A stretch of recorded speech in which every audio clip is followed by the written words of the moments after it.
weekend is near, my friends. Thanks for joining us on ARC Rochester. I'm Abby Fridman. And I'm Stephanie Joseph. Dan is off today. We have a full 2 hours to get through, so let's run down what we have brewing for you this morning. All right, with summer just around the corner, parents are getting ready for those end-of-year teacher conferences. Today, we're getting some advice from Sylvan Learning on how to use those conversations to set your child up for success. And then later, Bills Mafia, the countdown to September 7th is officially on. This morning, we are breaking down the team's upcoming regular season with the help of our own Jenna Cottrell. And let's just say, Buffalo is getting ready for some primetime showdown. Yeah, exciting stuff. And then it's this week's episode From the Ground Up. Our resident garden guy, Mark McLean, will join us. We'll be walking through mulch season and other yard care tips. Yeah, but before all of that, we want to get a check at some of our top headlines. Christian Garzone has our Thursday morning news break. Good morning. We begin with the nation's highest court to hear arguments today over President Donald Trump's order to end birthright citizenship. It's a rare May sitting of the court, setting up a decision by this summer on whether Trump can move forward with his plans to limit U.S. citizenship to only children born on American soil to lawful permanent residents. The case is also expected to address the legality of individual district court judges blocking a presidential policy nationwide. For more than a century, the government has interpreted the 14th Amendment's citizenship clause to apply to anyone born in the U.S., regardless of the citizenship status of the parents. The administration believes that clause is unconstitutional. The Supreme Court is set to hear arguments after 10 o'clock this morning. The process of a new trial begins today for the Rochester mother convicted in the death of her 3-year-old son. The state Supreme Court granted Andrea Lipton a new trial after she appealed the conviction, seeking to suppress statements she made in an interrogation after invoking her right to remain silent. A judge ruled the jury should not have heard those statements. During the first trial, prosecutors said Lipton delayed seeking medical attention for her son after he was beaten by her then-boyfriend, Anthony Love, in June of 2020. He is currently serving 25 years in prison for the baby's death. Lipton is scheduled to be in court at 2 this afternoon. Classes will resume this morning at Finger Lakes Community College after a bomb threat prompted evacuations. According to Ontario County Sheriff David Serencione, 19-year-old Nari Watts was arrested after another student found a police officer and told them he said he had a bomb in his backpack. This happened just after 9 yesterday morning. The sheriff commending the student that spoke up as soon as they heard something. The bag was cleared of any explosive devices. Watts has been charged with falsely reporting an incident. An update now after a deadly house explosion near Buffalo earlier this week. A spokesperson for National Fuel says the company found no leaks or operational issues at the home. An investigation into the cause is still underway. After officials said a 78-year-old woman died and a 78-year-old man was critically injured in that house explosion. It happened near Hamburg Monday night. Hamburg police say they plan to be cautious in saying what led up to the blast, but do not want to speculate. Monroe County is moving forward with the installation of license plate readers. The Monroe County Legislature adopting that resolution earlier this week, calling for the installation of around 150 readers. They'll be used for things like stolen vehicles or missing people. Similar readers have been used successfully in the town of Greece. The sheriff's office says they will not be used for traffic enforcement. A local partnership is expected to boost the nursing workforce statewide. The University of Rochester is working with New York's Career Pathways training program to attract aspiring nurses who otherwise may have faced financial barriers to pursuing their careers. The announcement comes as state leaders estimate New York will need 40,000 nurses by 2030. Eligible students will receive financial assistance, provided they serve for 3 years in an underserved community after graduation.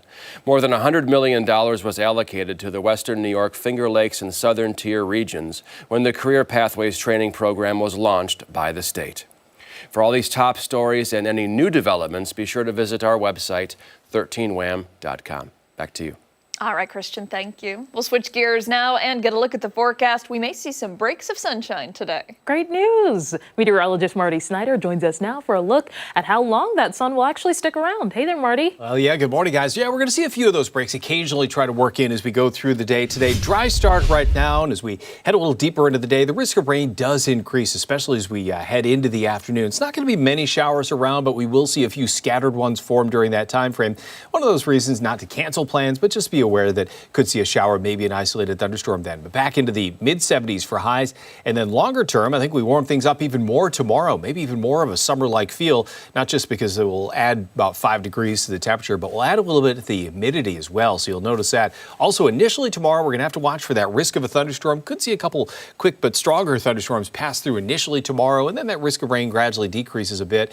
Heading into Saturday, that'll be the higher risk of rain day out of the 2 weekend days, but also higher temperatures as well. 73 then, probably back to the very upper 50s on Sunday, and then just leveling off in the 60s early next week, so cooler than average, but a little more sunshine does return then, and it looks a little drier than what we have been seeing recently with that hit and miss rain that we've been seeing on and off for some time. So quiet early next week with some cooler temperatures, but the next couple days a little bit warmer, especially tomorrow. Maybe a little bit of a summer-like feel tomorrow as that humidity picks up a little bit by then. That is excellent. Works for me. Yeah, got to get out and enjoy it, right? Exactly, yeah. Especially for a Friday. It looks pretty good. Yes. All right, Marty, thank you. Okay. Let's go off the top now and start with some stories that have piqued our interest this morning. So I'll start things off today. Now, don't call it a comeback. Max is planning to rebrand to a familiar name. The streaming app will return back to HBO Max. Warner Bros. Discovery, which owns the platform, made that announcement yesterday at a presentation. Now, they claim bringing HBO back to the name will improve its overall service and boost uniqueness. Now, CNN reports that the company is still behind competitors, though, like Netflix and Prime Video, despite seeing 5.3 million subscribers over a recent quarter. Now, the new old name also highlights HBO, a major driver of content, which could be a sign of trying to gain more audiences. So people, they're going off about the change on social media. I just got a few of the tweets. So we have one user saying they shouldn't have changed it to Max in the first place, but all right. That was my reaction. Another person, they wanted to know if the logo color will go back to purple, so it's slated to return in black. So they're asking, when do we go back to purple again? And another person even saying, good. Now make it purple. The company is also poking fun at its name changes as well, saying in one post, quote, "What is dead may never die. Same app, newish name."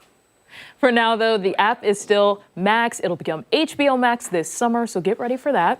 There have been several name changes over the years. So before HBO Max in 2020, the app was known as HBO Now in 2015. There was even an HBO Go. Yeah. There's been so many. I want to know how much money they've spent in those name changes. I know. For all of the marketing, all of their, whatever, even office pens and notepads, and it's just, oh my goodness. I don't get it. Like, I don't. It's never really made that much of a difference to me. It really all depends on whatever show I'm looking to watch. If it's on whatever the name of that platform is, Yeah. then I'll consider either starting the free trial or actually pulling the trigger and doing it. Yeah. But yeah, it's never really been that big of a deal. And like, I could not tell you what color their logo is right now. The only, I only know now because of the people asking. Yeah. But I remember when this first came out, and I was just like, okay, that's interesting. I don't get why we're dropping the HBO. I felt a certain way about it, to be honest. I was just like, ugh, like, why is this happening? Yeah. And then changing back to HBO Max, it's just a very hop back and forth. And for people that are sitting there with the platform, have it downloaded, it's gonna be confusing for them. Yeah. They'll be like, who are you? Okay, so you know what it reminds me of? Yeah. The shop Burlington. It used to be Burlington Yes. Coat Factory. Or And Dunkin'. then, yeah, Dunkin' Donuts. yeah, Dunkin' Donuts. I understand some companies will drop certain things, but with this, the back and forth and adding random companies along with it, I don't know. It's just, to me, I'm like, don't we have other things to be doing? Exactly, yeah. People even talked about the content in the platform. They were like, you should be focused on bringing this show back or putting good content. Yeah, or you know how people feel about the prices for these streaming services. Yeah. How about, I don't know.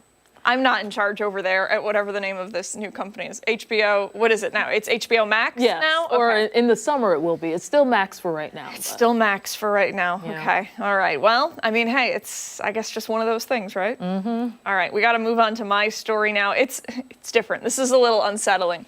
A case out of Indiana. A man was arrested. He was caught digging up a grave, attempting to recover a gold ring that he said was buried along with an urn. So police say 24-year-old Seth Davidson, a former employee of the cemetery, was found early on Monday morning by a police officer who was out on patrol. The officer said he saw a car parked in a suspicious way, so the officer and a partner went to check it out. Inside the vehicle, officers say they saw a shotgun and something described as paraphernalia. So they decided to investigate a little further, and that's when they saw Davidson emerge from the woods and admit that the car was his. He just came walking out of the woods. He then confessed to digging up the urn with a gold ring in it that he'd already buried once during the service because he was an employee there. He told police his plan was to pawn it. When police first arrived, he saw them, then hid the ring behind a dumpster, but eventually, when he confessed, led them to it along with the disturbed grave. They basically threw the book at him. He's facing a lot of charges: felony theft, cemetery mischief, criminal trespassing, and unlawfully disturbing burial grounds. The staff at that cemetery say he's no longer an employee there, and they think that's the only grave impacted. The family of that person has been notified. I looked it up. There are other similar cases to this. In Houston, in 2021, a funeral home employee was caught trying to remove jewelry from caskets. That man planned to sell those items online. In 2019, a Florida man dug up his father's grave, convinced the father had hidden something with the body. Police found that man drunk next to the exhumed coffin. Nothing was actually taken from the grave, but his family was obviously extremely disturbed by that. And then this infamous case in Chicago in 2015, several employees were caught double selling grave plots and exhuming remains without permission of family members. All criminal charges aside, cases like this highlight some really big ethical concerns here. I think a lot of people forget that cemeteries hold cultural, emotional, and spiritual weight. It's not just a park that you're walking through. Tampering with graves or acting in a disrespectful way is clearly disrespectful to the dead and to their loved ones as well. Yeah. Put a period on that. Yeah, exactly. I am very serious about not messing with anything that has to do with graves at all. Like, I do 100% resonate with and believe that once something is laid to rest, you need to make sure it stays to rest. Yeah, and you know what? Like, make sure that it is cared for properly. It always makes me sad when I see graves that are overgrown and aren't being cared for. And we know that Christian has been following that story with some of the items placed at graves that have been removed and thrown in the trash or just put in a big pile. You know, it's something that people feel very strongly about, and I think for good reason as well. You know, there's a right to be disappointed in that, and that is deeply disturbing. Yeah, I can't believe it. The term, what is it, like grave robbing? Yeah. You never think it actually happens. Yeah, you think of like an old-timey cartoon or like, you know, something that was done in like, you know, railroad time. I don't know. That's at least what I pictured. But yeah, when I saw the headline, my jaw dropped and I was like, that's really messed up. So had to do it for my Off the Top this morning. Thanks for listening.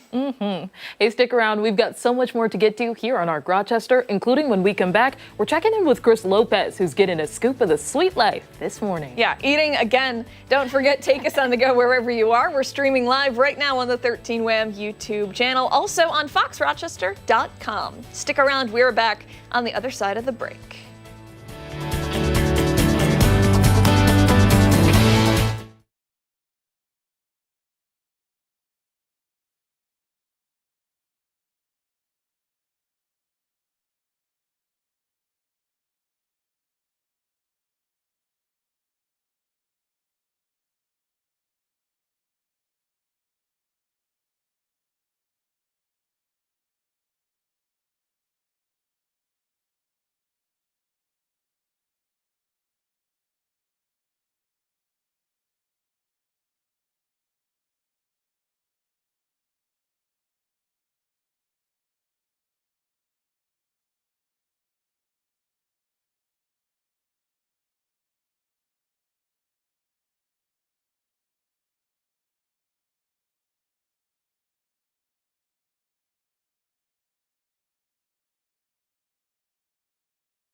Well, several weeks ago here on Arc Rochester, we told you about a local ice cream contest that is happening to find a new flavor. They're down to the final four, and I was grateful to be a judge choosing them. That is honestly, I'm so jealous. I know that we got the email asking if we wanted to take part, but I love ice cream so much that I wouldn't be able to pick. It's like my favorite thing. All right, so Chris Lopez has the scoop for us this morning. He's been trying them all, and one is the winner, and then the next one is the winner, and then the third one is the winner. And Chris, we're trying the fourth one now, right? Yes, we are trying the fourth one now. So all of them have been absolutely excellent. They're all winners. I don't know how to pick them. Steph, I don't know how you're going to pick them. First off, how we started the morning, we did the chocolate chip cookie dough, right? That's gonna have some peanut butter. It's gonna have your cookie dough pieces, chocolate ice cream. Then we moved over to the grandma's cookie drawer, which was absolutely phenomenal. White chocolate ice cream, a little bit of shortbread in there, raspberry, vanilla cream, also with some creamy raspberry. Then in the last hit, we tried the coffee bliss. That's gonna be some coffee ice cream, some Heath bars, chocolate pieces, and some roasted almonds. And to finish out this hit, we are going to the Elvis Presley. Now, I had no idea that the famous sandwich that Elvis Presley used to eat had bacon on it. I thought it was just the peanut butter and the banana, but that's not the case. This one has banana base, smooth swirls of fudge, peanut butter along with pretzel and bacon bits. I love sweet, I love salty, so I'm in for a treat this morning. And I'm told that the winners will be, probably a few weeks. The customers are still gonna have to come in here, try out these ice cream flavors, and then essentially drop a little coin into a little box and then see who wins in a few weeks. I'm here with Mike this morning. Just in time. We got the ice cream fresh off the press. A little chocolate syrup going in. Okay. Peanut butter. Add that creaminess. The pretzels. Bacon bits are already in. Swirl it around. What's that look like? Pretty good. That looks beautiful. Oh, we have some more. This is banana base. You can see the chunks of bacon in it. Just add in some pretzels. A little bit of chocolate. Elvis was chocolate peanut butter, right? Yes, chocolate Banana. peanut butter and some bacon as well. Bacon, that's what You are not shy when it comes to a lot of the ingredients that you put in here. I've been watching you make ice cream throughout the morning, and you're just topping in the toppings, just throwing them all in there. That's what they pay for, right? Yeah. So this is banana. I put fresh bananas in it. You helped me peel some this morning. Yes, I did. No, I didn't. Mike's been the one masterminding this. When it comes to thinking of maybe not the contest flavors, but the other flavors that you have so many different flavors. How do you just sit at home and think about them now that you're retired? Right. You could do, go up and down the supermarket aisle. Say, oh, that looks good. That'll be a good ice cream. Even the liquor store, same way. I mean, you go up and down the liquor store aisle. You see the koala, yeah. See the koala. I think I'm going to make that. The koala ice cream, I would appreciate that. I'm going to name it the Chris Koala. The koala Chris ice cream, I would appreciate that. Just vanilla ice cream and pretty much half koala in there. Kahlua for you, Abby. But this looks incredible here. And from someone whose favorite ice cream is vanilla, you are sure a savant at making these different, pretty much. Hey, why don't we why not? Let's put a couple bacon bits on the top. Right? Yeah, How's that look? I love that. First time making it. It looks good, huh? Salty, sweet. Let's try that out. I'll bring it up front. I'm excited. I'll meet you up front, Mike. Now, I do want to say, the ice cream that he's making right now is pretty much soft serve, if you will. He does have to take it out. You saw him just make that. And then he's going to have to freeze it for maybe a day or two, and that's what is going to make the ice cream essentially harden up in the freezer. Right now, hot off the press, it's a soft serve version. Move this out of the way. There we go. I got a spoon right here, so I'm ready to go. All right, this is the last flavor, right? Yeah. Thank God. Gosh, you're killing me this morning. Never made them before, so this is the first time. Okay. Ooh, that smells good too.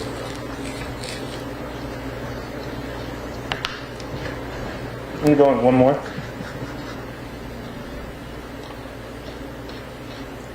Got a little crunch going.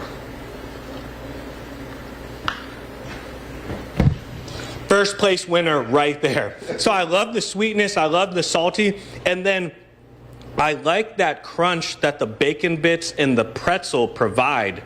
That's a winner. Whoever made that, that's phenomenal. You're not the judge. I'm not the judge. I said Stephanie Joseph is one of the judges, and you said what? 2 weeks. Couple weeks, actually the customers will be the judge. Okay. So you think you know the winner, but the customers have to come in and they'll taste all 4 flavors. Like you said, they'll put a coin in the box, and whoever has the most will get free ice cream for a year. Free ice cream for a year. One of these 4 participants will receive free ice cream for a year. I wish I had free ice cream for a year. I'm gonna send it back to you guys in studio. We're trying koala next. I love it. Chris, you got to bring it back. Yeah, We're going to have a heart attack here just watching it. It looks so good. Oh my gosh. I was captivated by it when he was making it. I forgot Yeah. where I was for a second. Really? It was just, I was like, yeah, put it in there. Yeah, it looks good. Looks really good. All right, don't go anywhere. When Arc Rochester returns, we're checking in with Mark McLean for today's weather trivia. Yeah, we're back after this.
Mark is here with a look at today's relatively calm conditions, along with some weather trivia. Yeah, the trivia, we were talking about frequency of precipitation yesterday, how we have lots of days with, a little or fair amount of rain, snow throughout the course of the year. Of course, certain times have more or less. But today, this is interesting. How many days in a row do you think it could rain or snow for Rochester, right?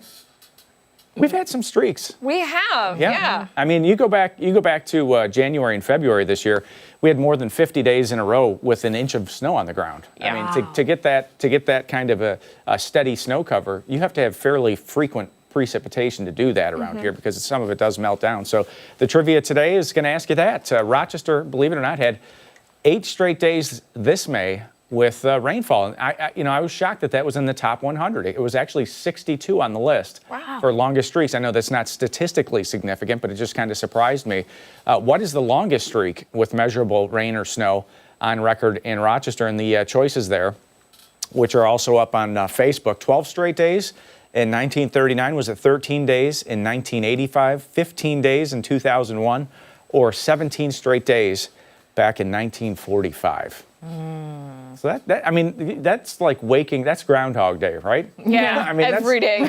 You start to get 2 weeks plus. I mean, on some of these choices, you imagine? I mean, there are rainier places too. I mean, you can go to Hawaii, like Hilo, Hawaii is like a exceptional. It's like 300 days a year or something. What? They get rain, but it's for like 10 minutes. Okay. Yeah, I mean, it comes and it goes. What is the rainiest place in America? It would be. Yeah. I can't answer. Mount Walla Walla Lake, I think it is. In, Okay. Hawaii, it's just one of these tropical, old volcanoes that just all the air goes up the side of the mountain and they just get poured on all the time. It's like some hundreds of inches of rain a year. New Orleans for big cities, I think holds the record. It's last year they had over 80 inches of rain down there, so that's a lot. That's a lot. We'll have that answer coming up on Arc Rochester at 9 o'clock. You can take a guess on Facebook as well, and we'll have that answer for you. But let's talk about the forecast. Maybe you're heading down to the Lilac Festival. You don't want a high frequency of precipitation for a festival like this, and we've been doing pretty good here. Thursday for today, 76, 81. Tomorrow's going to feel like summer, so we're going to have to watch out early in the morning for some thunderstorms, and there's also a slight chance again in the afternoon that we catch a thunderstorm on Friday. Saturday, unfortunately, looks kind of rainy, and I think by the time we get to Sunday, things are going to dry out pretty nicely, but at least it's a dry start for you this morning. The cloud deck pretty low out there, around 3,000 feet, 64 degrees. The southeast breeze helping to prop that temperature up, and nothing on the old live scan. That's a good thing for a Thursday for your drive-in. Should be nice and dry. Down to the south, just seeing just a couple of scattered showers. Nothing like yesterday. You remember the coverage of rain down in PA was pretty widespread. Now the forecast map moving ahead. Here's where we're going to have to watch. Just a slight chance this afternoon that we pop up a thunderstorm, especially west of the city. I don't think that chance is very great, but it is there nonetheless. Overnight stays dry. We'll clear out a little bit. And look at this line of showers and thunder showers that comes in tomorrow morning. This is all in the middle and upper part of the atmosphere. This is not, quote, surface-based in meteorology, so it just means that the energy is with the front, with that warm air that's pushing in. It's not one of these Florida-like scenarios where the sun comes out, it gets super hot outside, and all of a sudden you've got thunderstorms. This one is powered by itself, so we will watch that tomorrow morning. Meteorologist Marty Snyder is going to have that for you on Good Day Rochester tomorrow, and forecast map by Friday afternoon. Yeah, it looks like it's just one of these summery days. We'll be in the low 80s before that cold front comes through and knocks the temperature down. So today, it's not impossible that we could get a briefly strong storm west of Rochester.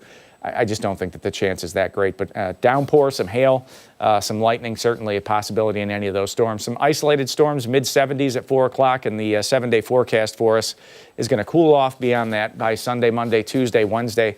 We'll see the temperature dropping back into the 50s and 60s. But again, no overnights in the 30s, so that's nice. You want to get that growing season going. Hopefully by the middle of next week, we'll be able to start putting in some veggies in the old garden. We'll get the garden going outside. And we do have from the ground up today, too. We do. Yep. We're talking about mulch and weed control. It's one of if you put the effort in early in the season, it's one of these things that can really pay off for you throughout the season. You spend less time pulling weeds from the garden, and if you do it right, it's a great thing. And we could talk about some of the tough weeds too that get into the lawn, and organic versus inorganic control methods. There's a lot of folks that just go straight organic. And we'll talk about that too. That's really neat. Yeah. All right. Good stuff. And only a little over a month until the first day. Creeping up, 35 days. That's exciting. Yeah. That is. And it's nice to be able to walk outside and not feel that sharp sting of cold air. It's like I still brace myself. Oh yeah, you're ready to cough when you take that first breath, right? A couple of months ago, but we have this bird. I think it's a cardinal, and it's loud. And it's like an alarm clock every morning right now. So it's like the second it starts getting light outside, 5 a.m., this thing is just singing away, Man. Is it welcomed, or is it? It's, Indy's up early enough that it's not cutting into the sleep too much yet. But Okay. There you go. All right, Mark.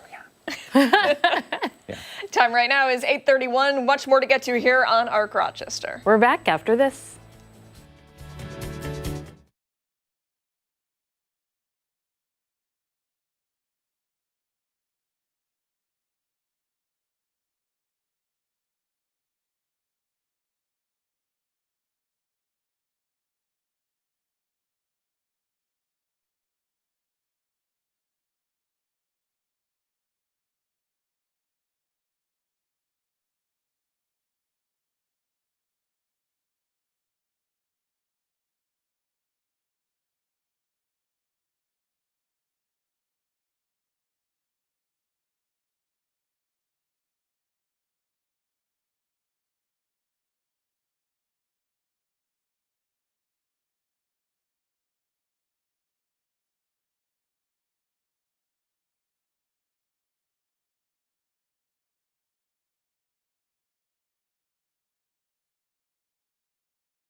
8:33. Thanks so much for sticking with us here on ARC Rochester. We want to switch gears now and continue to highlight the Golisano Children's Hospital Miracle Kids. Yeah, for this morning's miracle, we'll introduce you to Levi. He spent 471 days in the NICU after he was born 3 months early. Big smile. Before Levi Morris ever saw the world outside Golisano Children's Hospital, before his first birthday, and before saying his first words, he survived pneumonia, partial paralysis, and cardiac arrest. He went through the struggles of the NICU, every struggle that could be thrown at him. Born at 25 weeks, weighing just 1 pound 6 ounces, Levi faced an uphill battle from the start. Early on, I think the biggest scare was that blood clot, which was in the first few weeks. Yeah. And so he was put on, blood thinners, things like that. Because of his underdeveloped lungs, Levi's whole body fought to stay alive. At one point, while trying to wean him off some medication and partially remove his breathing tube, he went into cardiac arrest, needing CPR for 16 minutes. When Levi's case was even after his tracheostomy, was so up and down, like 2 months doing really good, a month like so terrible you thought he was gonna die, and then like back up again, and so you're always on edge, like day by day, like what's gonna happen. Levi's parents, Carrie and Jonathan, worked closely with many departments at Golisano Children's Hospital. The NICU, which provided intense care and constant watch that Levi needed. We are present for very traumatic episodes in families' lives. Babies are not anticipated to go to the NICU. It's no parent's plan to spend time in the NICU. And so by default, we are there for a low point in many families' lives. The staff in the pediatric ICU cared for Levi when he became partially paralyzed just before his first birthday.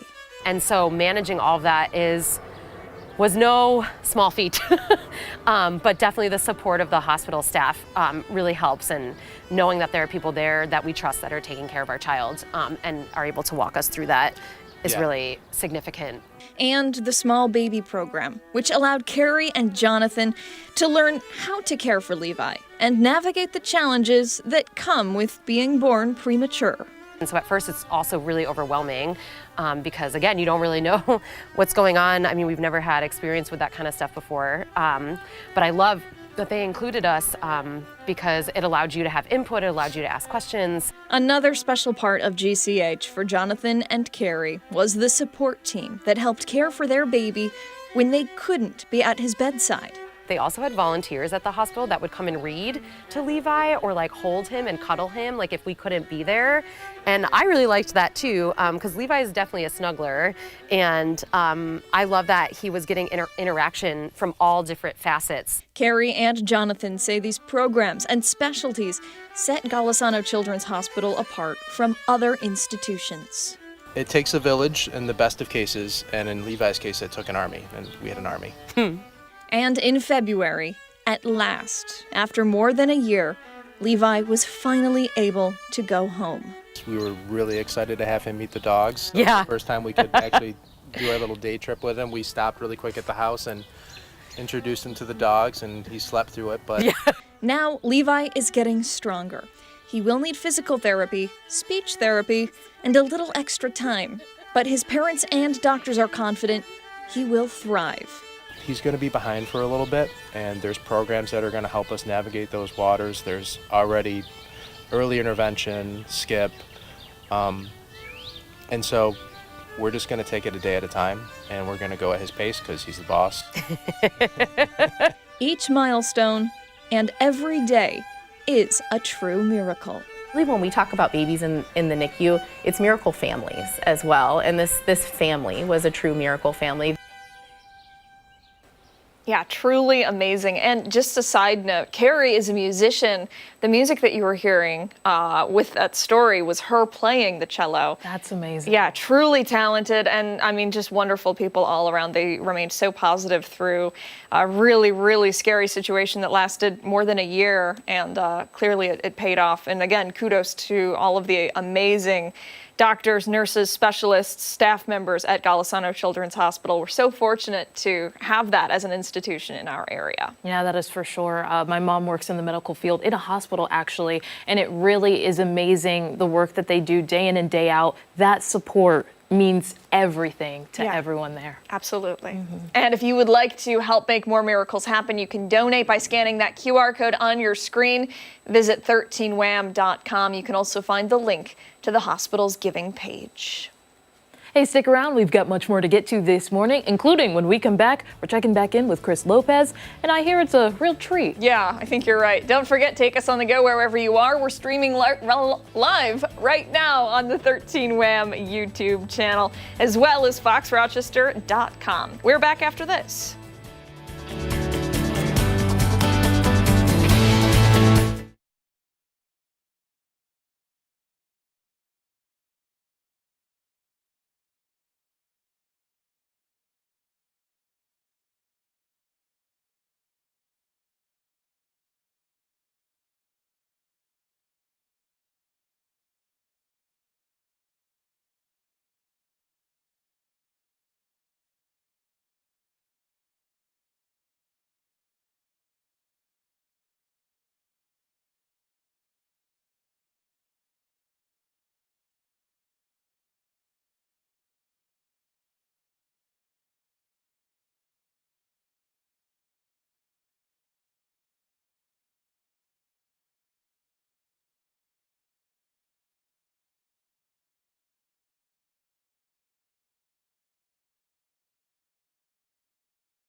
Welcome back. We're on the lookout for the next great ice cream flavor this morning.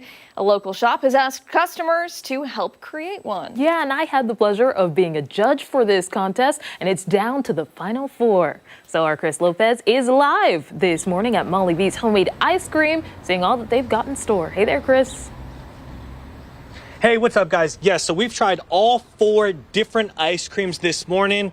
I finished out with the Elvis Presley. That was my favorite one, if we're going to be completely honest. We started out with the chocolate cookie dough. Coffee Bliss was next. Grandma's cookie drawer, that was probably a close second, but I'm going to have to go with the Elvis Presley. I'm not a judge, though, at all. Someone who does make this ice cream, responsible for this place, the contest itself, and for what I'm about to try. This is Mike here.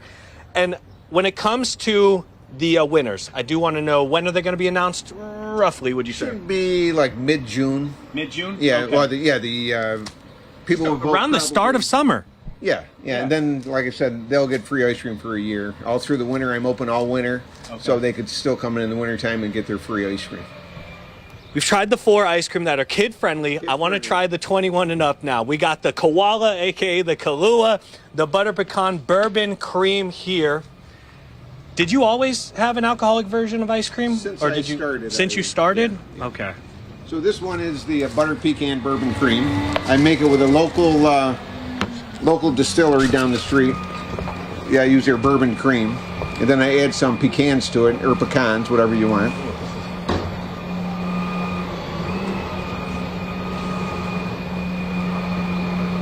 Not bad. Oh. Huh? All right, all right. Okay.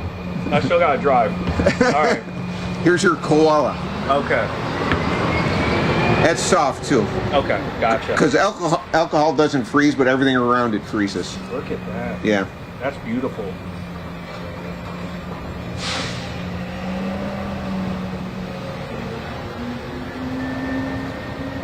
Okay. Taking those back to the station. I'm keeping those for myself. That is amazing here. So many different ice cream flavors. How many roughly would you say you have, Mike? In the shop, Yeah. I have a little over 40 flavors. In 40 the shop. flavors. Yep. I want to talk about this though. This is where you started, this trailer right here. Talk to me a little bit about why you chose ice cream, why you chose to go into making ice cream after you retired. So back in the late 70s, when I was in high school, I made ice cream for a place in Geneva. It was called Melleridge. And, I was a teenager, and then after that I got a real job. Then I changed jobs, and I retired from Victor Schools after about 30 years. And then I needed something to do after I retired. So it just, came back to me, and I said, why not do ice cream again? Who doesn't like ice cream? Who doesn't like homemade ice cream? So I said, yeah. So I dabbled with it. I bought my batch freezer, they call it, same machine that Ben & Jerry's and Haagen-Dazs started with, and I put it in the restaurant right here behind us, Fire on Main. I put it in his kitchen, and then eventually I bought the trailer. That was my first step about 3 years ago. Served it out of the trailer, actually right in this parking lot. And then after the parking lot, I bought a storefront. No, I didn't buy the storefront. I went into the storefront about a year and a half ago. So now I've been serving out of the storefront a year and a half, and I still have the trailer that I do a lot of events with. And those events, where do you go to? I go to a lot of corporate events. I do concert series in Perryton. I do Parks and Rec at different places. I go to different schools. I go to Nazareth College, Fisher College, Keuka College. Okay. So I go to a lot of local places. And for the contest, those 4 different flavors, are they now available for people to come in and try, or you got to tweak it a little bit? Yeah, I'm going to tweak it a little bit. I'm going to taste it. Okay. I didn't get a chance to taste it. You tasted it, but I didn't taste it yet. So probably within a week or so, we'll have them, and then we'll have the contest ready to go in a couple weeks. It'll be on our Facebook, Instagram, and website, the information. What time can people stop in? What are your hours? We're open 1 to 9 every day at 31 West Main Street, right here in the Village of Victor. Come check this place out. Molly V's here in Victor. He travels all over the place. Then you got the brick and mortar here. I'm going to finish my bourbon ice cream. I'm going to send it back to you guys in studio for now. Yeah, seriously. He's been eating all week. Yesterday was the only day that he didn't get to snack during his live shots. So, Chris, I know, you could bring some to share with the class. And he continues to eat it in my face. Yeah, all right, fine. Whatever, Chris, whatever. Don't go anywhere. When we come back, we are heading into the classroom and getting some tips for parents before kids go on summer break. Yeah, we're back after this.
As the school year winds down, now's the time for parents to check in on your students' progress in order to set the stage for a successful summer. Yeah, this morning we're getting tips on how those upcoming end-of-year teacher conferences can help parents get ready for summer. For more, we're joined now by Susan Sterren from Sylvan Learning Center. Thanks so much for being here, as always. Thank you for having me. All right, so end-of-the-year teacher conferences. This was not a thing when I was in school. I don't know about for you. It was? No. Oh, okay.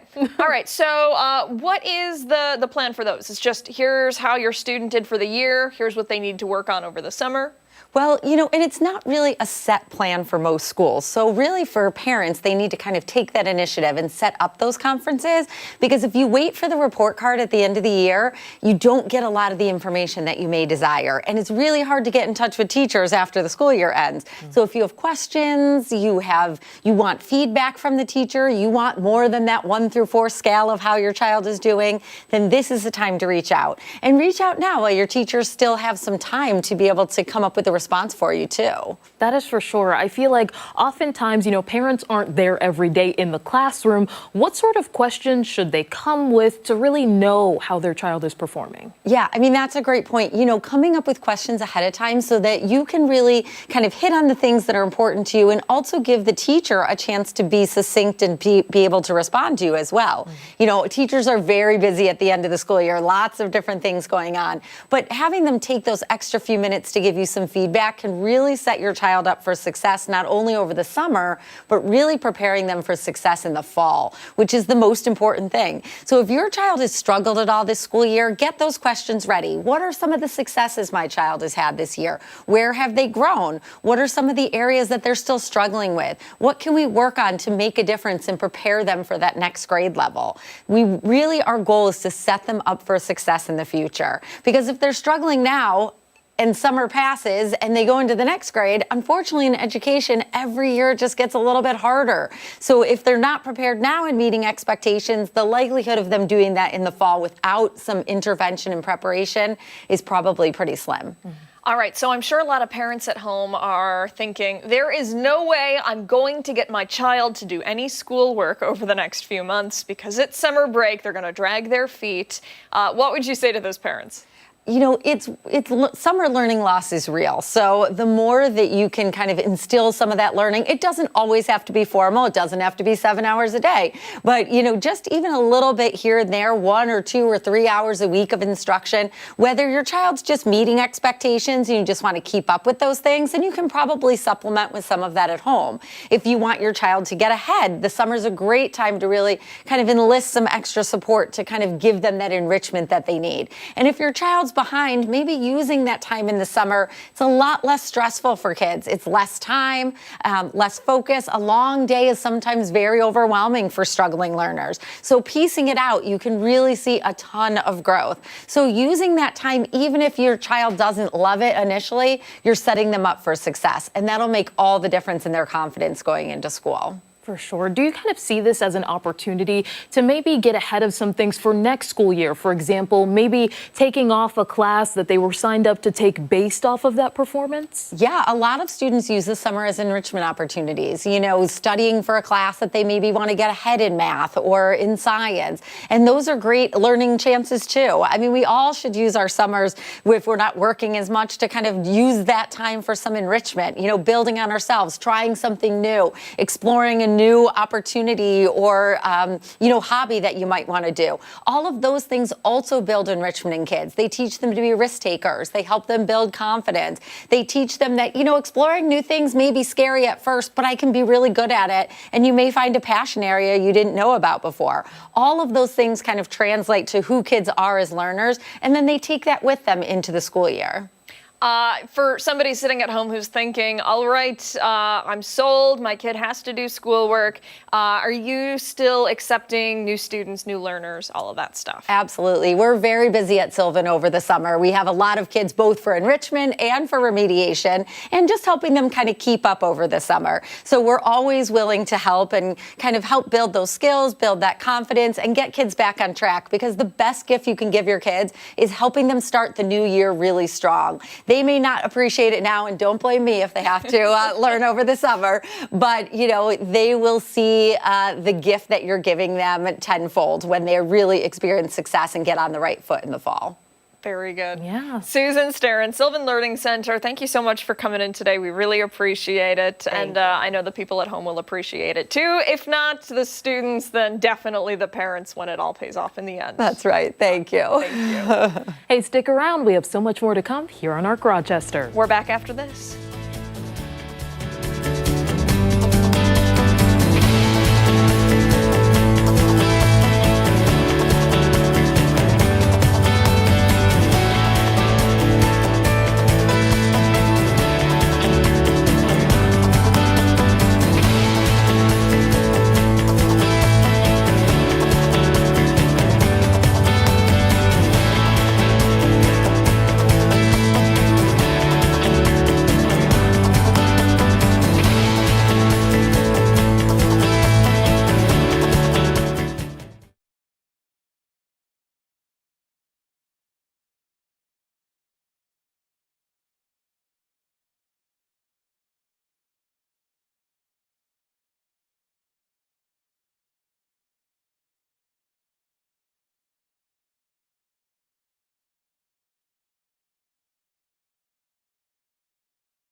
Much more to come this morning on ARC Rochester as we continue into the 9 o'clock hour. We'll have this morning's reporter recap. Christian Garzone will share more about a controversial project in Greece and how neighbors are reacting. And then later, we are taking a look at some of the stories that have people talking this morning, including the reason some Starbucks baristas are spilling the beans. That's coming up in Trending Now. We're back after this.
It's a Friday Eve. Thanks for sticking with us on ARC Rochester. I'm Abby Fridman. And I'm Stephanie Joseph. Meteorologist Mark McLean is also here. He'll be giving us a check of the forecast coming up in just a few moments. But we first want to go to Christian Garzone with your ARC Rochester news break.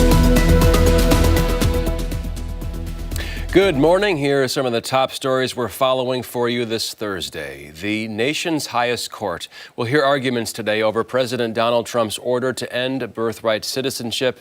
It's a rare May sitting of the court, setting up a decision by this summer on whether Trump can move forward with his plans to limit U.S. citizenship only to children born on American soil to lawful permanent residents. The case is also expected to address the legality of individual district court judges blocking a presidential policy nationwide. For more than a century, the government has interpreted the 14th Amendment's citizenship clause to apply to anyone born in the U.S. regardless of the citizenship status of the parents. The administration believes that clause is unconstitutional. The Supreme Court is set to hear arguments after 10 o'clock this morning. The process of a new trial begins today for the Rochester mother convicted in the death of her 3-year-old son.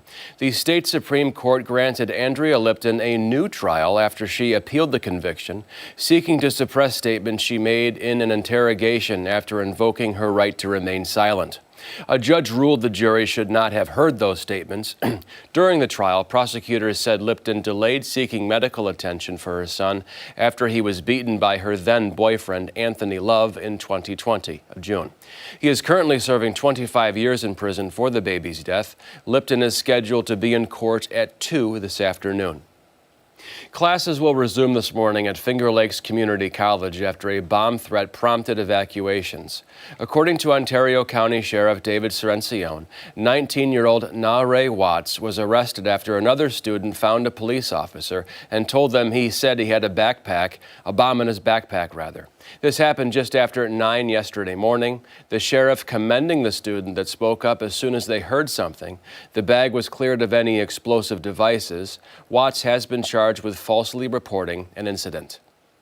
An update now after a deadly house explosion near Buffalo earlier this week. A spokesperson for National Fuel says the company found no leaks or operational issues at the home. An investigation into the cause is still underway after officials said a 78-year-old woman died and a 78-year-old man was critically injured in that house explosion.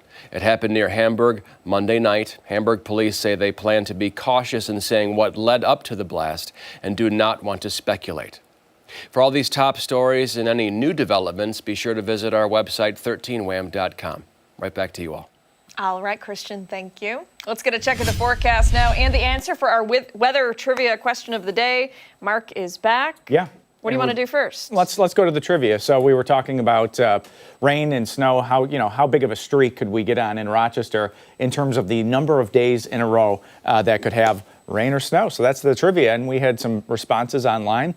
We actually had 8 straight days this May, and earlier this year, from January 31st through February 10th, we had 11 straight days with measurable snow. That was the 11th longest streak on record. So here's your choices: 12 days, 1939; 13 days, 1985. Was it 15 days in a row with rain or snow back then, and 17 days back in 1945. Frank, Mary say D. Jan has C. Georgina has A. Julia has A. Yvonne says B. So we've got some guesses up on Facebook, right? D? What do you? See, I was going to go with D as well. Yeah. I feel like whenever we have these wild, crazy things, it's always in the early days. Yeah, and you live in Rochester, so you know that when we do something, we do it well, right? So it is 17 days in 1945. So that was quite a stretch, and that was right in the middle of winter. That started on New Year's Day and lasted right through the 17th of that. Remember, starting the year, the first 17 days of the year. January always feels like it never ends. Yeah. Can you imagine how miserable you'd be? I would be insufferable. That must have been something. But the longest streak so far this year, again, I mentioned 11 days back in the 31st through the 10th of February. It's a birthday for Sam. Sam 8 years old. Happy birthday, A couple of buddy.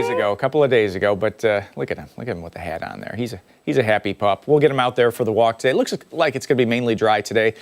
Friday, Saturday, better chance of seeing some rain and thunder for Friday, especially earlier in the day and maybe mid-afternoon east of Rochester. Saturday, it looks a little bit wet, not a total washout, but the dry weather Sunday, Monday. So send us those doggy pics when you get a chance. 13wham.com/chime in. We like to see your photos of your pups whenever you can send those in to us. And that QR code on the screen, that can help you out right there. Just scan it with your smartphone.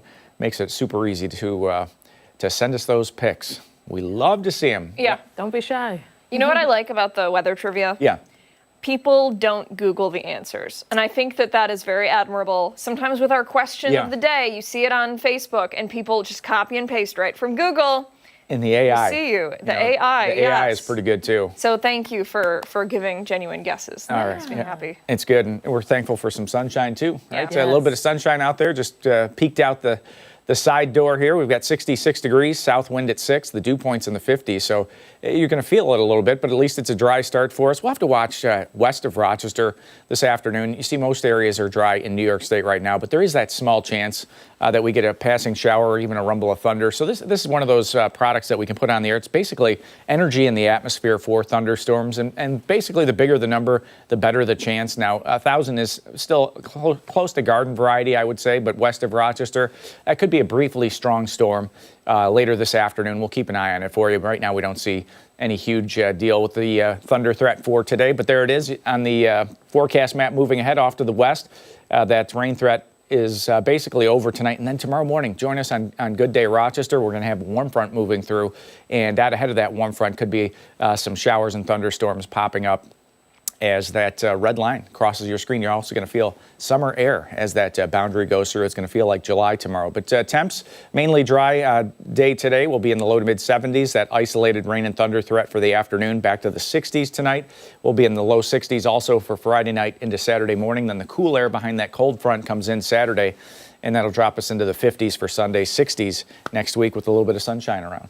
Sunshine is good. It is. It's a cooler forecast next week compared to where we are this week, but all in all, not too far from our seasonal norms, which are, by the way, almost 70 now. 69 is the normal high temperature. I can't believe it. Yeah, it sneaks up. Mm-hmm. A lot of people say we skip spring in Rochester. Sometimes it feels like that because we'll get a weather pattern like this rainy, cool pattern, and all of a sudden it breaks, and all of a sudden it's in the mid 70s to near 80, and it's almost like summer. Yeah. I really can't complain about it. I like the coolish spring weather. It feels very appropriate. You get to go outside, do the yard work, and you're not sweating to death. And for Highland Park, for the flowers there, the last thing that you want for a festival like this is first wind, because wind just knocks all the petals down and really causes some issues there. But also hot temperatures and dry air. If you can keep the dew points in the 40s and 50s, keep the air temperature in the 50s, 60s, low 70s, it keeps the flowers around for longer for the festival. So this year really timed out pretty nicely. Saw the lilacs down in Highland Park, and it's amazing right now. Yeah. The smell is amazing down there, too. It's crazy. It really is. Yeah. Good stuff, Mark. And 35 days to go. Yep. Our countdown to summer continues, and we have From the Ground Up coming up in just a little bit. Yeah, that'll be fun. 9:30. Cool. Yep. Stay tuned for that. Much more to come here on Arc Rochester. When we come back, we're getting a closer look at the upcoming NFL season. Jenna's joining us to talk about what we have in store for Bills Mafia. And don't forget that you can watch us on the go wherever you are by streaming us live on the 13 Wham YouTube channel, as well as foxrochester.com. We're back after this.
Mark your calendars, football fans, because the Buffalo Bills kick off their 2025 season September 7th in Orchard Park, and it's the first of many high-profile matchups that they've got in store. Yeah, the NFL released the season schedule yesterday, putting the Bills front and center in a lot of the primetime slots. This morning, we're getting a closer look at the season and what matchups fans should keep their eyes on. Our very own Jenna Cottrell joining us this morning to break it all down.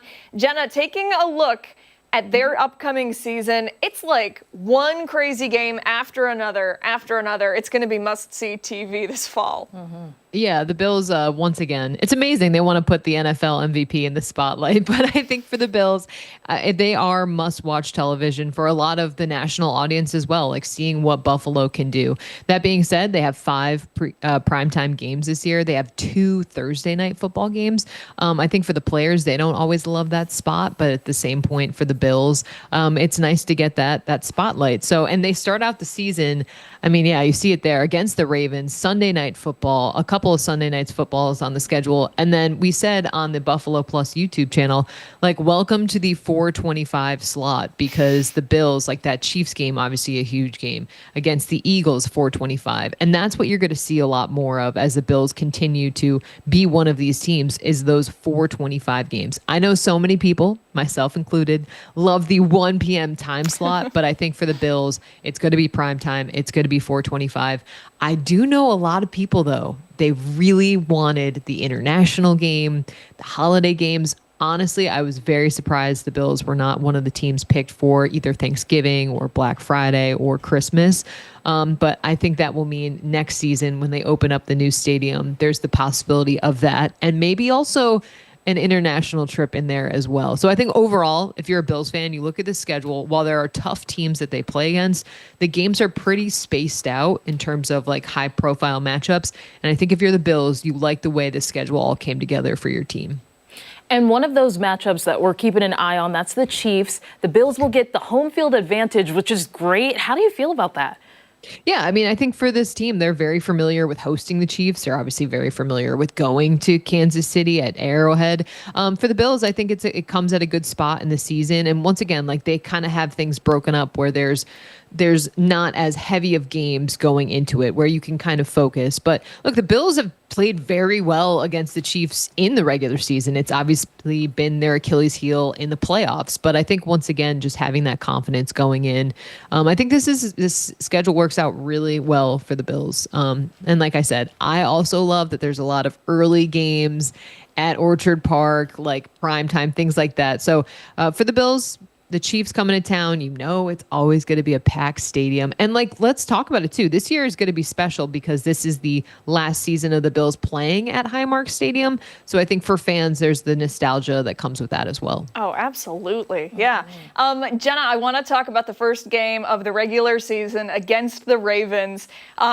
Fans feeling very, very strongly about that. What are your takeaways? It's going to be a hot game for sure. And I imagine tension will be a little high.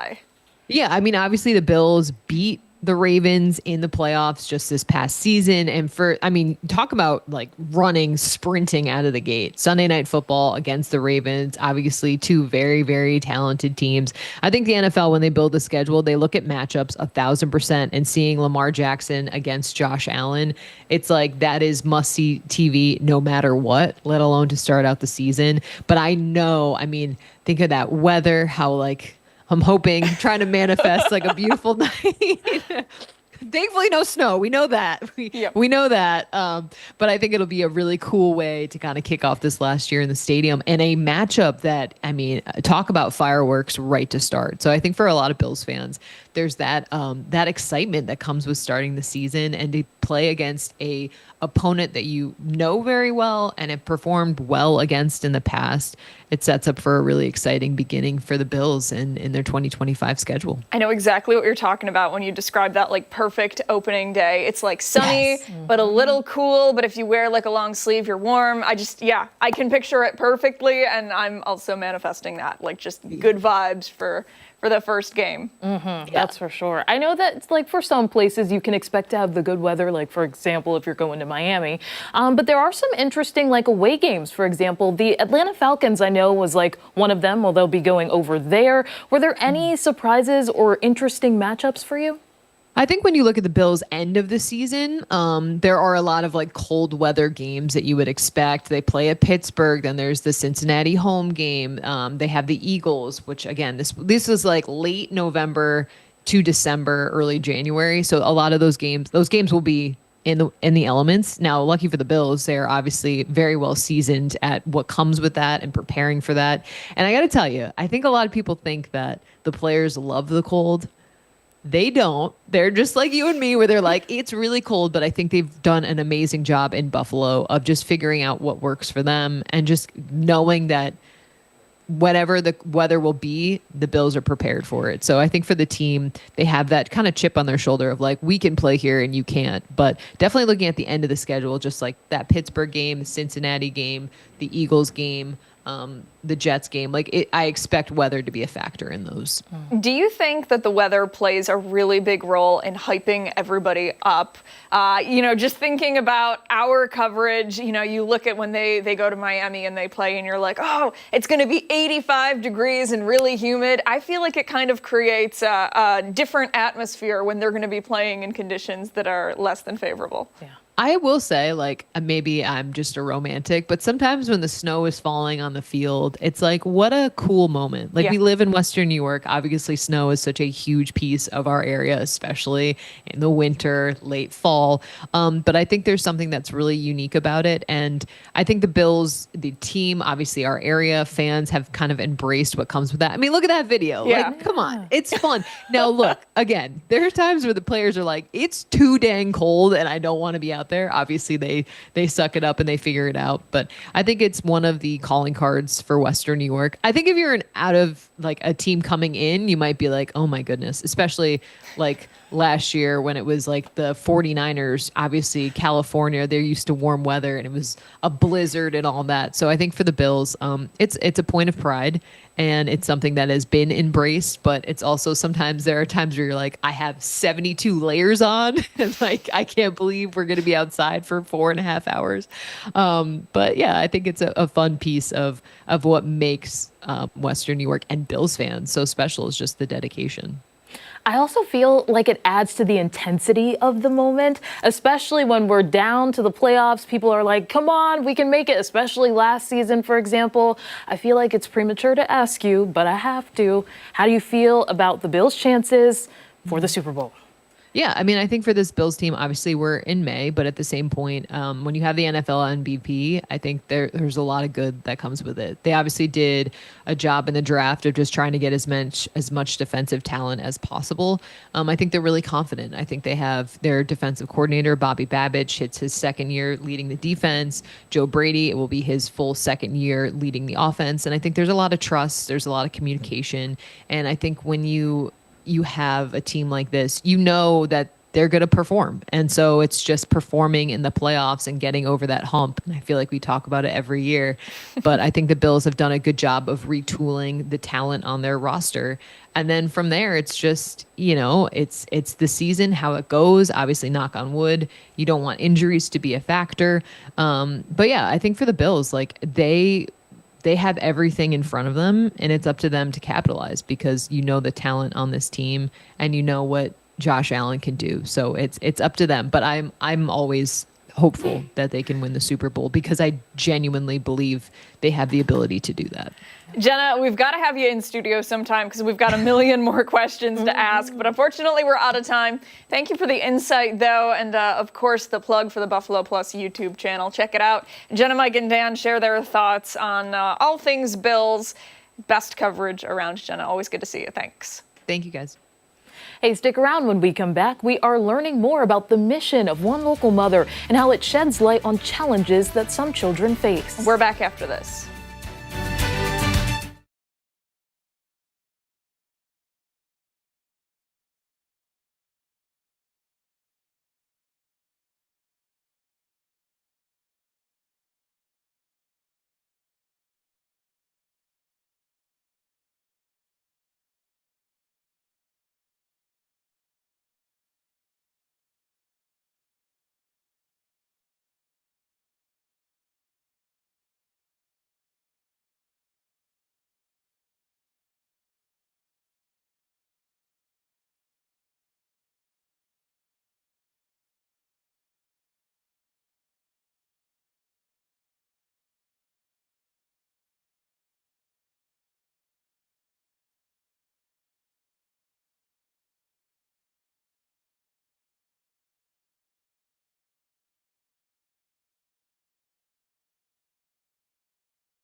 9:23, welcome back. Living beyond the label. It's a message that resonates deeply with families of neurodivergent children. And one neurologist and mother is spreading awareness on the topic, pushing for better support and understanding when it comes to the unique strengths and challenges that these children face. And this morning, we are learning more about her mission as well as her family that inspired her book, The Boy and His Brightly Colored Blocks. We are joined now by Dr. Schaefer Stedron. Good morning to you. Thank you so much for having me here. I really appreciate the opportunity to share my book with the world. Of course, let's start right with it. Tell us a little bit about the book and the inspiration behind it.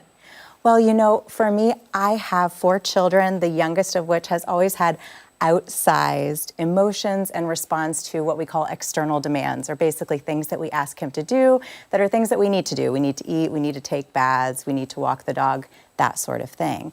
And as a mother, there came a point where I had to either get furious about those big behaviors or get curious about what was driving them, what was behind them. And our family's journey and understanding that behind that behavior was a communication of a need that for many children is simply the need to have control over their lives. And certainly for children with PDA or pathological demand avoidance, that allowed me to, instead of correcting my son, learn how to connect with him and understand him. And why is it so important to shift that mindset from, okay, I'm just going to yell and tell him that he needs to do this, compared to listening and hearing him out? My perspective as a neurologist and with my background in psychology is most of us as adults can think back to a time where someone responded to us with correction. And that is usually a conversation stopper. We don't really learn. We're in that frame of mind. We're just thinking, oh, I did something bad, I'm bad. And then we might, if we have PDA or we're a little kid and we haven't learned emotional regulation yet, we push back against that. So that's a stopper. It doesn't connect us. Whereas as a parent, if we can connect with our kids, instead of getting furious, get curious, ask questions, we can say, what's behind this? What opportunities can I give you to make choices to empower you? For sure. And what does that journey sort of look like? I mean, are there certain signs that parents should look for example? How did you sort of start to understand and then adjust your reaction? Yes, so with PDA, the first word is pathological. So in other words, the behaviors are so big that they're causing problems, right? Maybe we can't even get our child in the car without a violent outburst or lots of dysregulation. Maybe we can never get them to sit down at the table. And because of the way maybe we were modeled with regards to parenting and upbringing, we get involved in power struggles that again is that correction, that's the conversation stopper. Then we can lean into saying, you know what, I'm going to try to connect, understand, okay, we have a need for control. Can I offer my child options at the dinner table? Can I say we sit for 5 minutes and then we take a break? Can I tell them we need to get dressed, we can't leave the house without clothing on, but how about choice A or B and choose clothes that they like? There's so many opportunities to give our kids autonomy, even when they're too young to make all the choices. So what are some of the challenges that the child in this book is facing? Is he named after your son or does he have a different name? So we call him the boy. The boy, okay. And the approach to this book was to really make it one very colorful and beautiful, even when he's having his big behaviors that sometimes we would paint as bad. We made sure to paint them as just a part of the emotional rainbow. And so the things that he experiences as the boy in this book are things like needing to eat. He doesn't want to. Why? Because he just wants to play with his brightly colored blocks.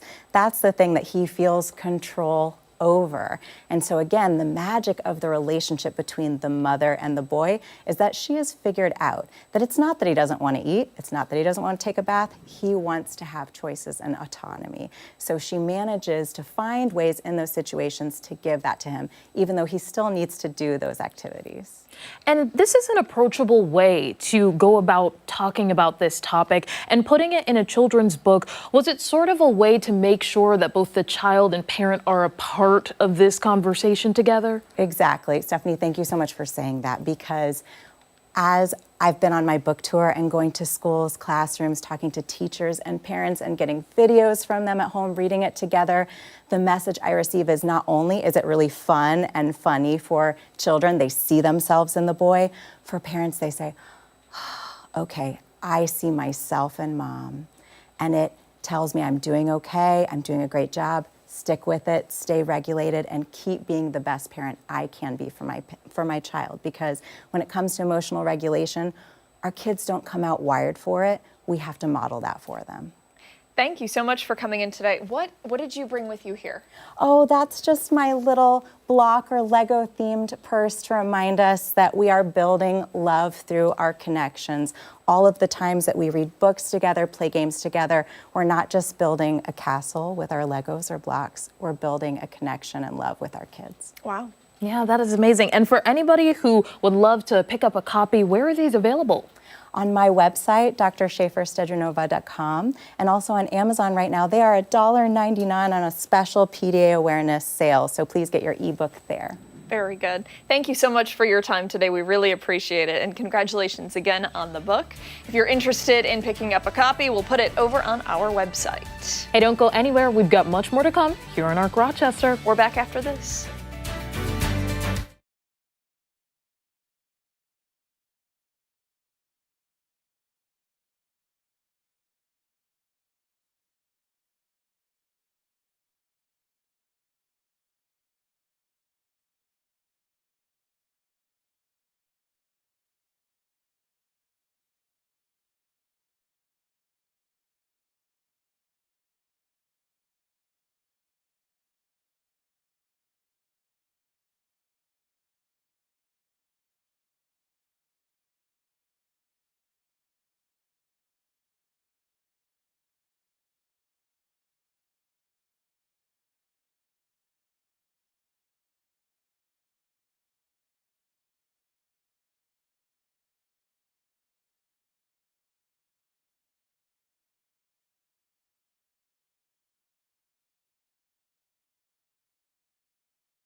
On this Thursday morning. Thanks so much for sticking with us here on ARC Rochester. We have everyone all together because it's time for this week's edition of From the Ground Up. Yes, our resident garden guy, Mark McLean, has another episode for us. And Mark, today we are talking mulch, yes? Yeah, important kind of early season, clean out the beds, see what's there, see what you didn't do last year and now you have to get to this year.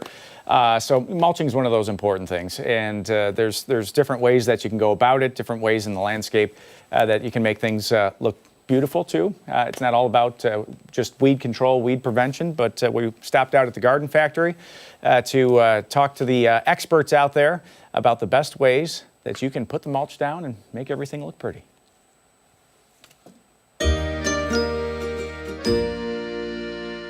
Well, here we are at the Garden Factory.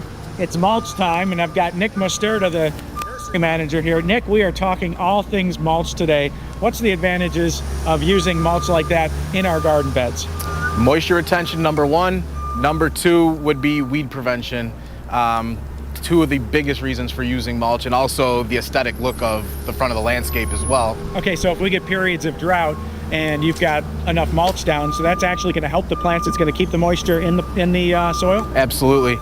It'll definitely help. You're still going to have to water, especially if you go into a drought, but it'll definitely help keep things moist. Okay, and you talked about dyes. versus natural mulch. Is there any advantage, or does one last longer in terms of the color? Yeah, the dyed mulches definitely hold on longer, especially as you get through summertime.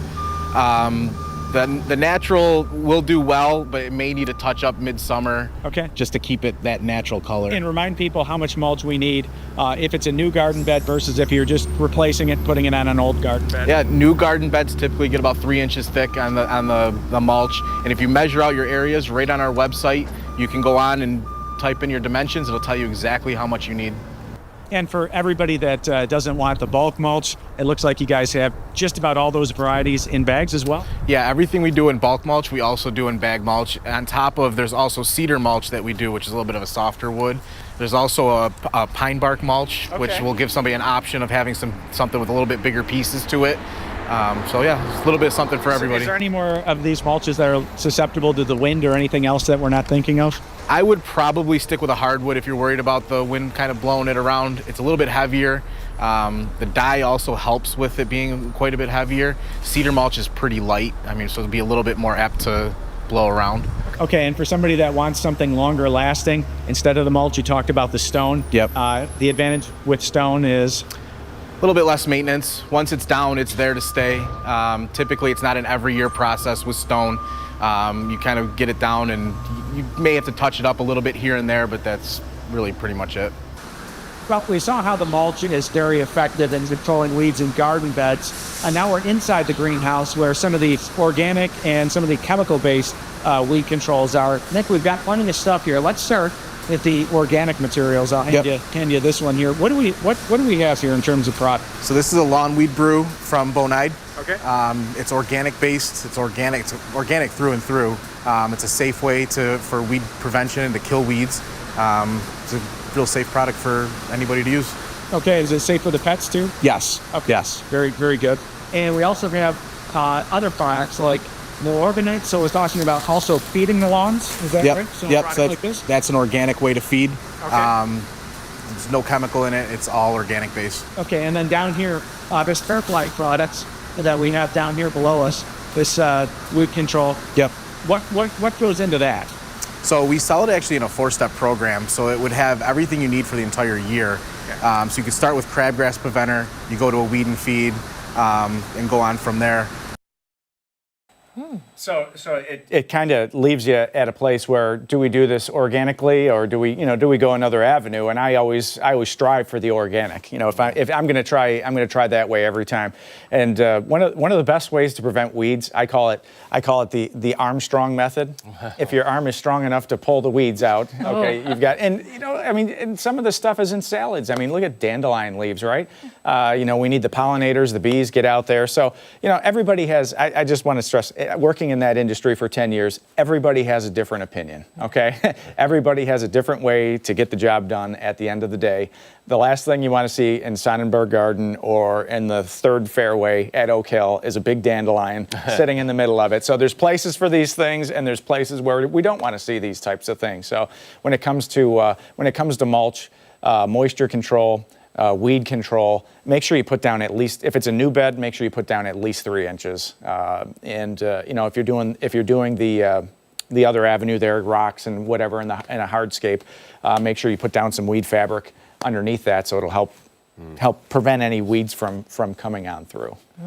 It's so interesting. I mean, just not knowing anything at all about gardening, I'm like enamored by it. Yeah. I'm like, I had no idea that there were so many different kinds of mulch and all the different options. And I usually just go by how pretty it is. I think they have like 20 different kinds there. And other things to consider. If you're mowing around it, you probably don't want to go with a lighter weight one. You probably want to go with something heavier, especially if you've got a sturdy lawnmower that's going on by.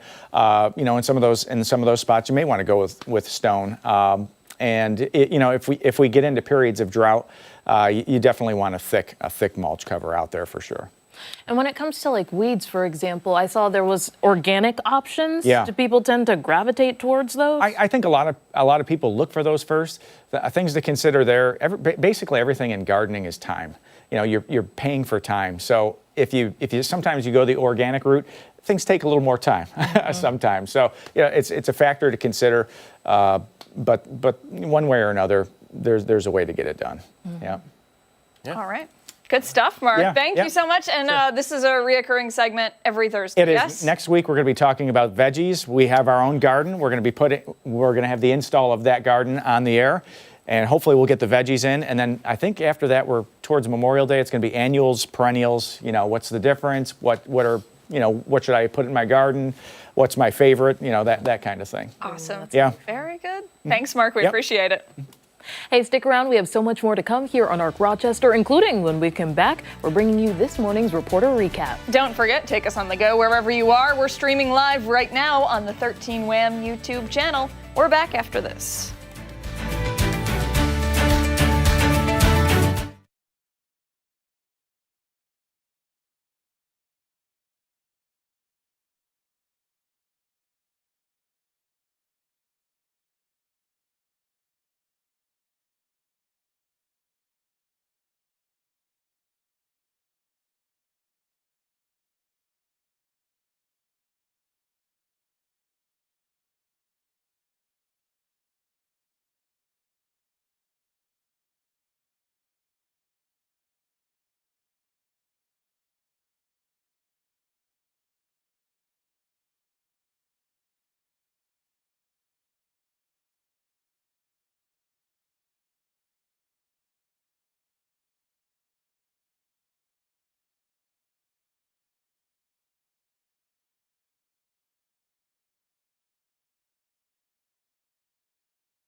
Welcome back for this morning's reporter recap. We're discussing a controversial project in Greece where neighbors say there's contamination in nearby groundwater. As Christian Garzone reports, new concerns are surfacing.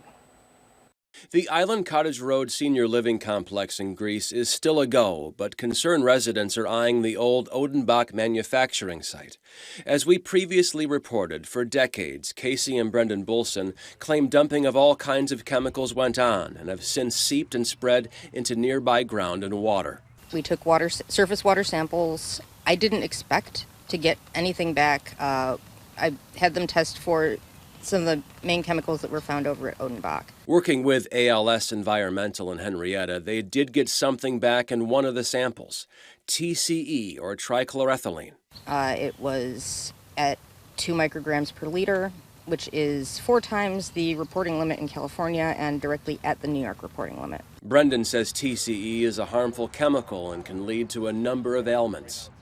First and foremost, of course, the big C, cancer. But then it is really affects the developing bodies of young children. Only around 500 feet from their property and close to the Island Cottage development, Brendan is calling for the DEC to install wells for testing. Now, resident Ryan Murphy says there's another area of concern here. He's calling on the town to halt the Island Cottage project. To ensure the safety of not only the residents that are here now, the students, given how close we are to the Arcadia. Jeff McCann, running for town supervisor, said folks like Brendan and Casey, now buckled down with lawyer fees and funding the costs of the environmental sampling, should not be doing this on their own. Again, it's very troubling that they found this contamination, the neighbors, that they really didn't have partners in government helping them.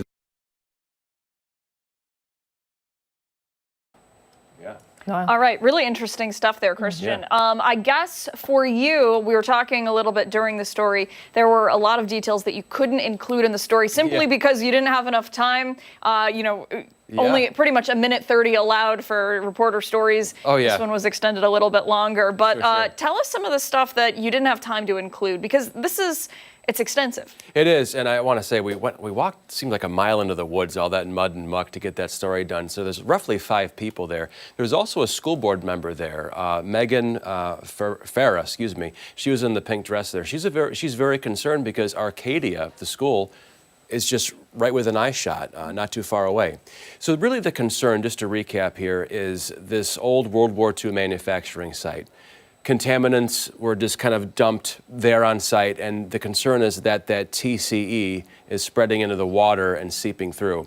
And the island cottage development that's being proposed is not far away. So the concern is this in the water for residents living nearby, Island Cottage, and for the school? And as you saw, they got those tests back positive from ALS Environmental in Henrietta. And they're doing this all on their own, by the way, the Bolsons, Casey and Brendan. They're doing this on their own. And I think they told me they've spent about $10,000 of their own money for lawyer fees, and the testing, I think, was in the hundreds of dollars.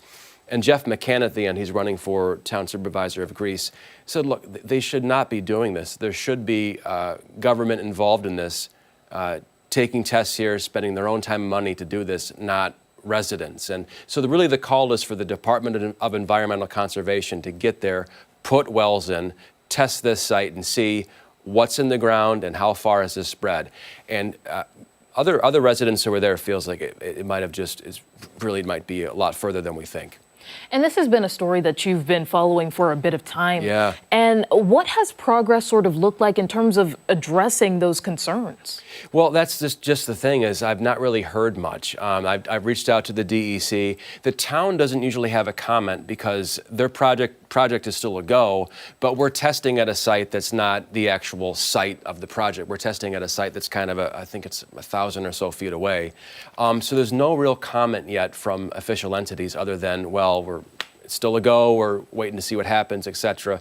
But I did reach out to the Department of Environmental Conservation yesterday, waiting on a call back to see if they would be interested in, like Brendan said, putting those wells in and testing the ground and the waters to see what's going on here. Because, back, 30, 40, 50, 60 years ago, it was a different story when you were disposing of stuff. Right. Now we have a lot of barriers in place, rightfully so we're not just dumping stuff. But this old site dates back to World War II, I believe. They made plane parts and things of that nature. And that TCE and other contaminants, I'm sure, were just kind of discarded back in the day. And people hear that, and I think their ears immediately perk up and think the worst. Health issues and what have you. It's concerning what those folks were saying about what can happen if you become contaminated by this. Yeah, I mean, I don't know with that amount they measured, if it's prolonged exposure to, I don't know what and everyone's body's different, but we all respond differently to things. But, certainly there's been cases of cancer linked to it, according to Brendan. It hinders development in children, but I guess it just depends on the level of exposure and what your body type is, all that kind of stuff. But still, it's something you don't want in your water. And I will say, we were walking back through the woods. Kids play out there. You see like forts and things and, cowboys and Indians type stuff. But kids are still playing back out there, and, kids get into all kinds of stuff. Absolutely. So you don't want to have that out there. Any idea about maybe some short-term goals for any residents or those people specifically in your story in terms of addressing what's going on?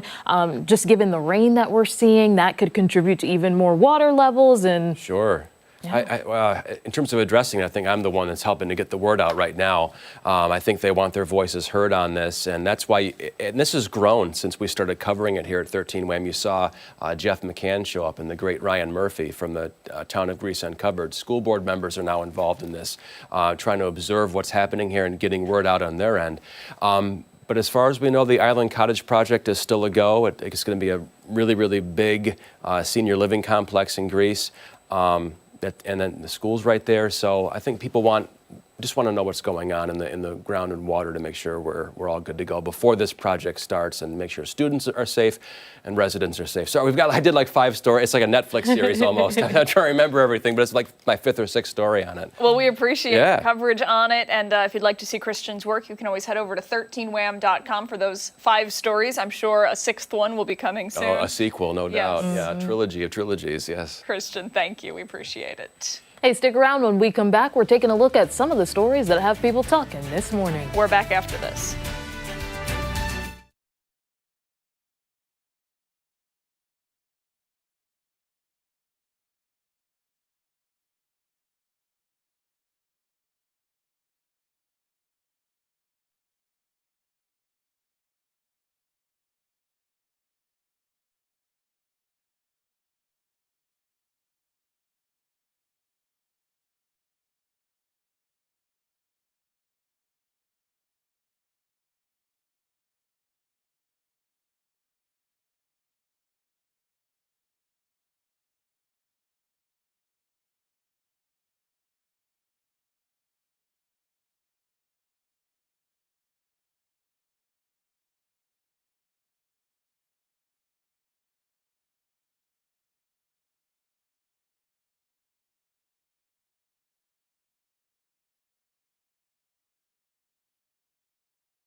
It's time to see what's trending now here on ARC Rochester. We'll start things out with over 1,000 Starbucks baristas on strike, protesting the new company dress code.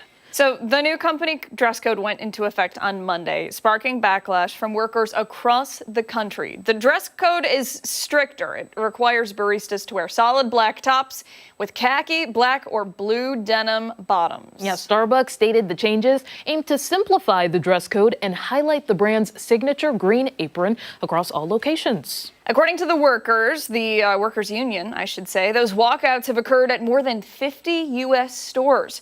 Baristas argue the dress code won't improve operations or make their jobs any easier. Other workers say that customers don't care about what they wear. Many baristas say that under the previous dress code, they were able to express themselves. Workers United has filed a complaint alleging that Starbucks dress code changes violate the law and wasn't negotiated fairly. You feel very passionately about this, yes? Well, yeah, it kind of goes back to the old debate. Like at school, for example, you did uniforms versus, just wearing your regular clothes. So I feel like it does allow for some expression. You like to see your baristas, dressed up a certain way. Maybe it, adds to the experience. But, yeah. I definitely understand why people are disappointed. For a while, for up until now, that was like one of the appeals for people coming to work at Starbucks was that, pretty much all they had to do was wear the green apron and make coffee. They didn't have to dress a certain way or they could express themselves however they wanted to. But it'll be very interesting to see if we have any Starbucks locations here that take part in this strike. It'll be interesting. Yeah, that's for sure. I wonder how things will turn out in terms of the battle that's going on with the union challenging this latest decision. Yeah, and we know that those union reps, they do not back down at all. They are tough cookies over there. For sure. All right. And we're going to move along to an animal story now that's not only turned heads, but it's also saved a struggling business. A Houston woman recently went viral for celebrating her cat's 15th birthday with a quinceañera. This is a celebration practiced by Mexican and other Latin American cultures that honors a girl on her 15th birthday, marking the transition from childhood to adulthood. Look at the dress. She's beautiful. Now, the woman said she had always wanted to give her cat, Holly Marie, a traditional quinceañera, so she did. And the event took her months to plan. The celebration included a grand entrance for Holly. There she is, arriving in a remote-controlled mini Bentley, wearing a custom pink dress and crown. She's living large. She is. Yeah, Holly had a 2-tiered cake, a mariachi band, and even took part in a daddy-daughter dance.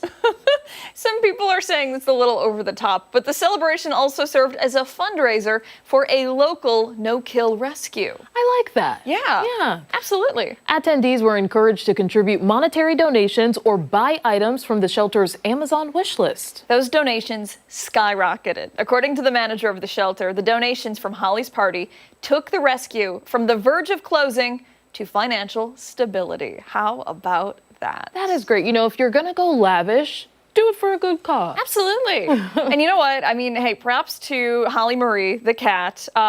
Dexter, my cat, who is also 15, would be having none of that. He would bite me and fall asleep and would certainly not wear a dress. So a shout out to that cat for being a good sport. We love you here at ARC Rochester, Dexter. Yeah. When we come back, our final thoughts this Friday Eve. We're back after this.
Time for our final thoughts of the morning here on ARC Rochester. Lots of fun to be had.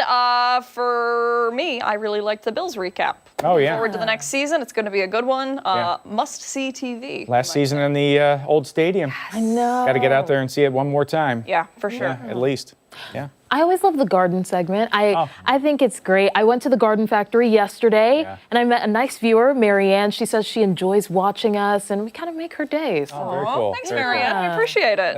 It's fun to shoot those with the experts, right? 'Cause they have so many experts that work there. It just makes it easy. Yeah. It really does. That Starbucks story, I got a lot to say about that. Just glad I'm a Dunkin' boy. Oh, no. Dunkin' Donuts boy, anyways. Yeah. Any coffee is good coffee. That's right. Yeah, pretty simple. Yeah. Mark, how about you? I had fun with the garden segment, but what was the? We got to go.